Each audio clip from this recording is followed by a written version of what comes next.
Hello Dunderheads, welcome to the classroom and thank you so much for joining us as always. Today we're going to be honoring the greatest earthbender who ever lived, Toph Beifong. And I would normally say thank you for joining us as always again, but in the spirit of Toph, no.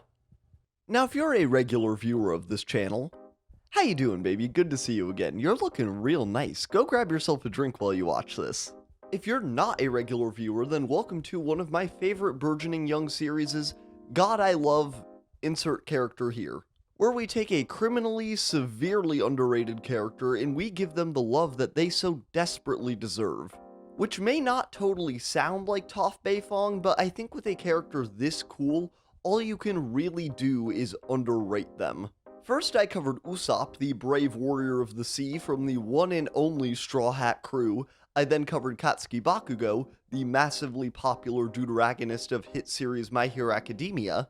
And now for Avatar The Last Airbender, I have who many people would probably call their favorite member of Team Avatar. So yeah, I don't know what the hell I'm doing either. But maybe I haven't become as much of a sellout as I'm making it sound like. I mean, I did just get monetized. And this video is sponsored by Cabbage Corp, but that's just because those are the best cabbages Republic City has to offer. Really, I think each of these characters deserves to be in this series. Usopp is practically my North Star for God I Love, being so important and so well written, but completely thrown away by chuds who only care about power scaling and stoicism. Katsuki Bakugo, on the other hand, is usually the most popular character in My Hero, but seemingly only for the sake of being baby-girled by the majority of the audience. But we're here to talk about the blind bandit, the runaway, the miraculous mole woman, Toph Beifong. You there! Want to play a friendly game? How could I possibly play? I'm blind. Toph Beifong, despite being the only member of Team Avatar with a disability, as long as you don't count Zuko's depression, Sokka's ADHD, and Aang's bald little head, is still probably the strongest one, as long as you don't count any cosmic cheating. Though she only joined the show and team in the 6th episode of Season 2, Toph was a much needed addition for the team. While I do love all of Avatar The Last Airbender, you can't tell me that this show wouldn't be 1,000 times better if they hadn't met her like half a season earlier. Now I get that we gotta do like our world building and pacing as a thing I guess, but whatever, shut up nerds, hear me out. Let's say she joins up with Team Avatar in episode 11 of season 1, The Great Divide. They find her like hanging out in a pit or something. I don't know how this hypothetical episode actually like goes, but at the end they ride out on Appa and Toph closes the canyon in on itself entirely, killing the Zhangs and the Gajins instantly. See, isn't this like better already? When they meet up with Bato of the Southern Water Tribe and Aang is thinking about going like, oh boy, I have to emotionally manipulate my friends because oh geez, oh boy, I'm just a little guy. He'll stop dead in his tracks when he realizes that Toph will literally drop a boulder on him if he does something that moronic. And finally, when they get to the Northern Water Tribe, Toph can fling a pebble so hard at Master Pakku's head that he forgets what a woman is and why he hates them. But the way they introduce her in the main series is still pretty cool, I guess. Everyone hates me. As I'm sure everyone here knows, the gang finds Toph when they're searching for an earthbending master to help in Aang's Avatar journey, and she is exactly what the show needed. One of the most important aspects of assembling an ensemble cast is making sure that each of them are extremely distinct from each other. Katara and Aang tend to have a very similar disposition and approach to solving problems, and while Sokka is a card-carrying member of the Sassy Man Brigade, I can still fight! He basically has the same D&D backstory sheet as Katara, just without the waterbending. I think I probably have like a good 60 seconds to explain what I mean before everyone thinks I hate every member of Team Avatar besides Toph. Aang, Sokka, and especially Katara develop into characters that I really love, but Toph is really the only one I liked this much right off the bat, and I think a huge part of that is how different she really is from the rest of the gang. She's the only one to be able to put Aang in his place when it comes time for training, and she has one of my favorite action scenes in the entire series. My daughter is blind. She is blind and tiny and helpless and fragile. She cannot help you. Yes, I can. Watching Toph absolutely decimate the other Earth Rumble competitors is awesome and gives us a great chance to see some stranger styles of earthbending, if only briefly. But one of my favorite things about Toph Beifong is how she completely alters the way that the characters and we as an audience look at bending. Up until this point in the series, we've seen very little difference in how different benders use the same element. Lightning bending wouldn't be given a proper explanation and counter until episode 9 of season 2, and concepts like blood and spirit bending were even farther down the road. But through Toph, for the first time, we see someone who truly lives and breathes their element. Except for Aang, I guess, but that's not fair. For Toph, earthbending isn't just how she fights, it's how she exists every second of every day. Her blindness, which her parents believe to be a crippling disability, has been made into a strength so clear that even her closest friends forget that she's blind in the first place. Now we're even. I'll take the belt back. Ow! Sorry. But they also don't act like being blind is some awesome thing that everyone loves and is super cool and gives you superpowers, like how it is in real life. Toph does have real issues that come about due to her disability. They're not dwelled on, which I greatly prefer for this character, but they're there. During the Tales of Ba Sing Se, Toph shares with Katara the odd feelings that come about with not even knowing what she looks like. She says that she doesn't care, but it's hard not to hear the clear pain in her voice from her voice actress Jessie Flower. This and one line from The Blind Bandit where she desperately tries to be honest with her parents breaks my heart.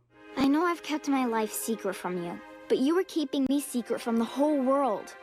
You were doing it to protect me, but I'm 12 years old and I've never had a real friend. This mix of a great, lovable character with a simple concept, but with just enough realistic character writing to really make them sing, is at the heart of Avatar's cast. Early season 3, we actually get one of my favorite emotional moments from Team Avatar in the entire series.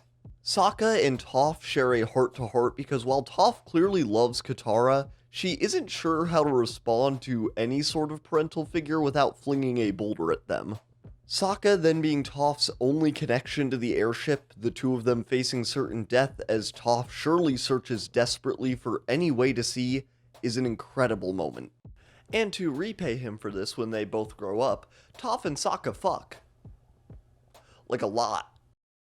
In The Legend of Korra, to much of the audience's chagrin, they really hardly touched on Aang's Team Avatar. Really only bringing them in when they need to be there, which is, of course, what you should do in storytelling, but some people hate change and are afraid of death. The two who get the most play are Katara, though she's usually relegated to play support while Korra goes and messes it up on DPS. But Toph gets to steal the show in Season 4. Helping Korra get back to her real fighting form is good enough, but my favorite aspect of this reappearance is how it echoes a wisdom given by Avatar Roku. Some friendships are so strong, they can even transcend lifetimes. Toph? Nice to see you again, Twinkle Toes. Oh yeah, I should probably explain that thing I said. At this point when we meet Toph, she's gone through her mom era, cop era, ACAB era, and she is now in her old woman living in the bog arc. And at some point there, she had two daughters, Lin and Su Yin, and unless there's a really weird earthbending ability that we don't know about, I think that they should have a dad. Now, of course, the most likely thing is that Toph grew up, met some unimportant guy, and they had kids. But that's no fun.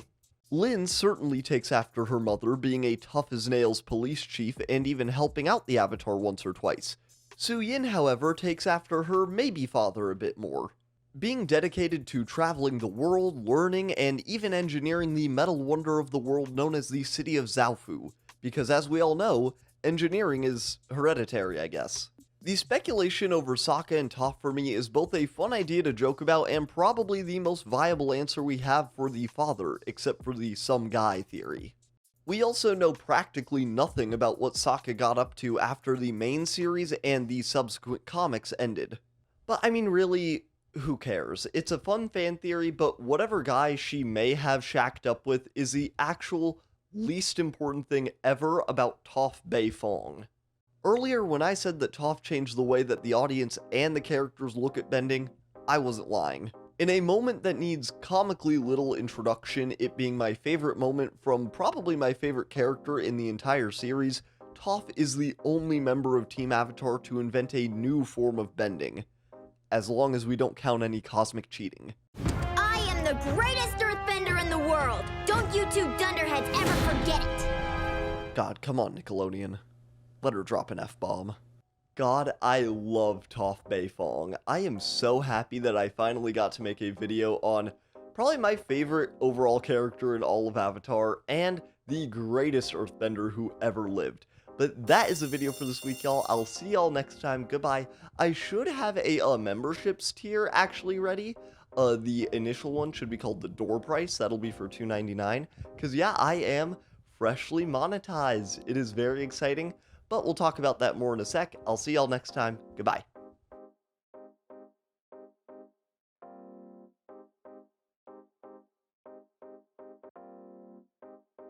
Hey everyone, thank you so much for watching that video as always. If you made it to this point, a special double thank you very much. So first, we are going to talk about the membership stuff really quick. So yeah, I am freshly monetized. It is super exciting, and there should I will probably have it all set up when this video comes out, but honestly, yeah, I'm working on it this week right now. I'm getting some fun emotes set up, thinking of doing some My Hero ones, maybe some like Soul Eater ones, for sure some Avatar ones, maybe some Young Justice ones.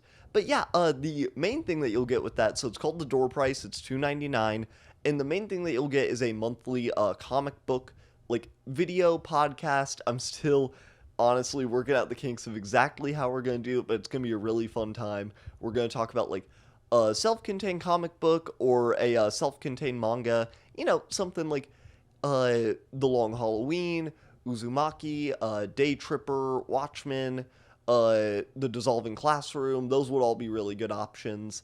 But yeah, I really hope that y'all will come and support. I don't know how much bang for your buck you're going to be getting right now, if I'm going to be honest, but it would really help me out if you want to support a small YouTuber. I personally don't know any better ones to support than me. But anyways, we're taking a break from girlfriend gift time, and we're doing a parent present time. This is it's the sister series to girlfriend gift time. Yeah, my parents for Christmas, they got me this Art of Haikyuu book. It is very nice. I love it very much. It's also got it's got Kageyama in the back. Yeah, my mom thought that it was gonna be a book about Japanese poetry, like haiku, and she was very concerned when there were no words in it. So that was really funny. That made me laugh a lot. Yeah, but yeah, thank you so much, parents. I love it. It's great, and I'll see y'all next time. Goodbye.